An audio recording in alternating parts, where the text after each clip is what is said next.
I'm Noreen Leonard. I'm Mom. I'm Dad, Jason Leonard. I'm Haley.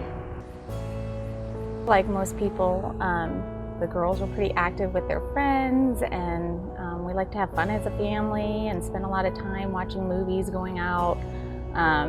Haley was just starting 6th grade, middle school. It was a big year, and she was doing really well. My name is Nick. I am Maylee's father. This is the infamous Maylee.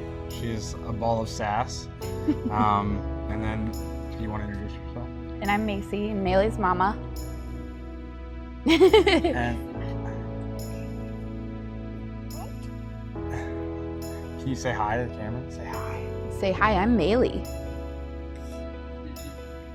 It started in the fall. Haley had started middle school, and she started having a lot of back pain.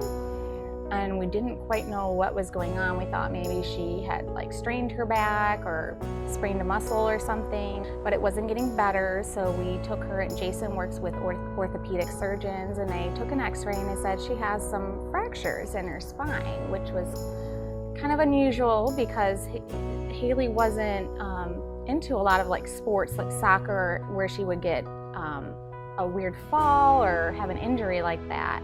So we thought maybe it was just a weird injury, and 6 weeks of no activity and she would be healed. And we actually had this wonderful bundle of joy in 2015. And when she was 4 months old, she was having trouble using the restroom. And thankfully, based on Macy's going through nursing school, her knowledge of this something wasn't right. Her persistence helped us find out what was going on with Maylee when she was diagnosed with a tumor, and then they had warned us that they're usually benign. And then, of course, we got the gut punch that it was malignant, and changed our lives and really put us in a dark place. But the back pain continued, and it started to get a lot worse, and it started going further down the spine, and she was even having trouble walking. She started becoming pale, just not feeling very well. And one day she looked at me and said, "Mom, I really don't feel good. I feel like I'm going to die." And I said, something's wrong. We need to look at this further. And so we went in to get an MRI.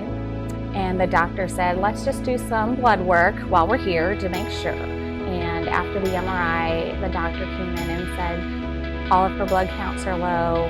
We saw some abnormalities on an MRI in the bone marrow. We need to get you to Children's Hospital as soon as we can. And from there on, we were diagnosed with the leukemia. You don't want to believe it at first. You feel your whole world close around you. And I think it's difficult to avoid it, but you have the doomsday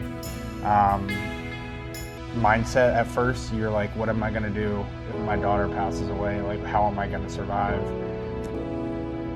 It's a whole nother experience that I would never want to see or feel like I would never want anybody else to have to go through that, because it is probably the worst feeling I've ever felt. Because of how scared, a child is, they hear the word cancer.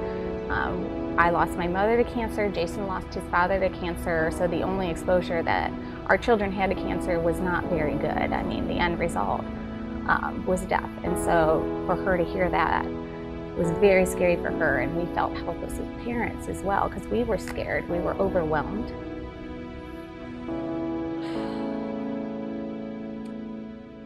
I kept on, all I remember is, going in the ambulance and asking people, am I gonna die? Am I gonna die? And then when, they first told me, you're just, they just said, basically you have leukemia, cancer. And I was just like, yep, this is it. I'm gonna die. So when she was initially diagnosed, she was too little to know what was going on. She just kind of rolled with the punches, and she did really good with it.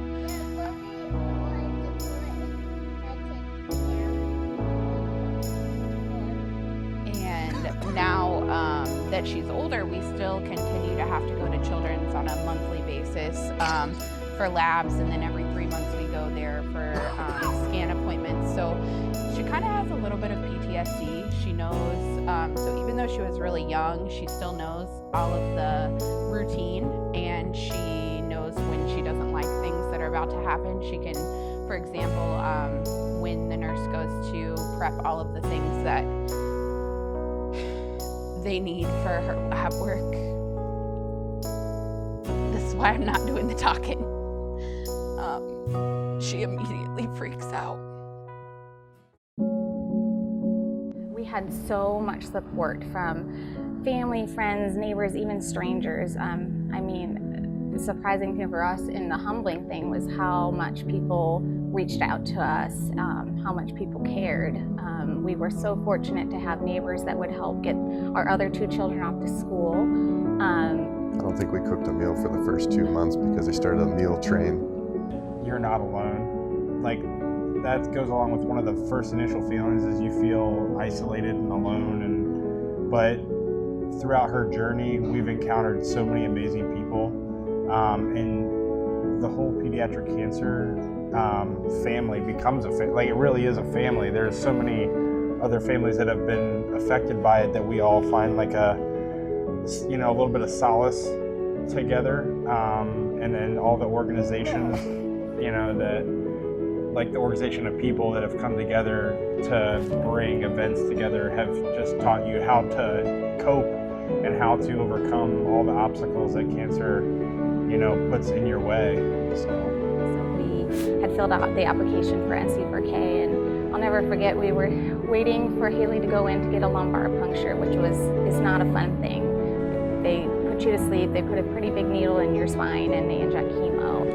I forget what her name was, but she came in with a huge welcome package for us, for Haley, which is all a huge bag of things just for what a teenage girl would want, and some candy for the other girls, and some gift cards for Jason and I just to help with groceries. And that was an overwhelming thing. It sounds so little, but at that time it meant so much. It was the first time I'd seen Haley smile in months, and it kind of took a lot of that anxiety away of the day. And just to have somebody reach out and say, we're here for you, and we're here for whatever you need, that was amazing. So it wasn't until she relapsed and our hospital stays turned into basically like a year that we started to realize that there were organizations available that would reach out and kind of help us through things. So I think that was when Nellie reached out to us. She came to visit Maylee at the hospital, gave us some information about the organization, and invited us to some of the events that were going on at the time, and sent us treats for Maylee and Papa John's and gas cards and just things that, to some people would be super small, but made a huge difference.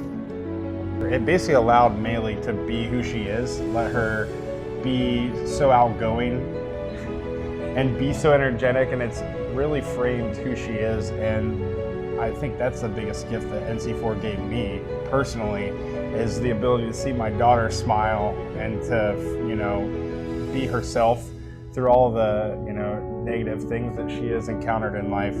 It gave us a lot of hope and excitement and pride in Maylee and how she could be who she is. You're being ornery. She's being ornery right now.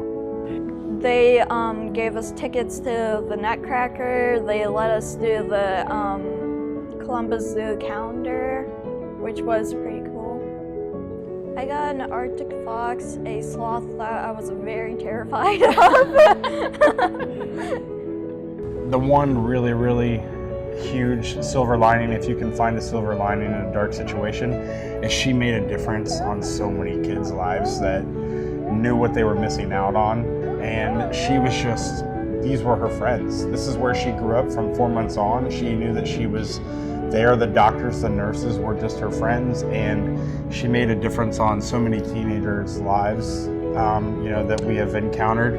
And I'm proud as a father to know that my daughter made such a difference at such a small age.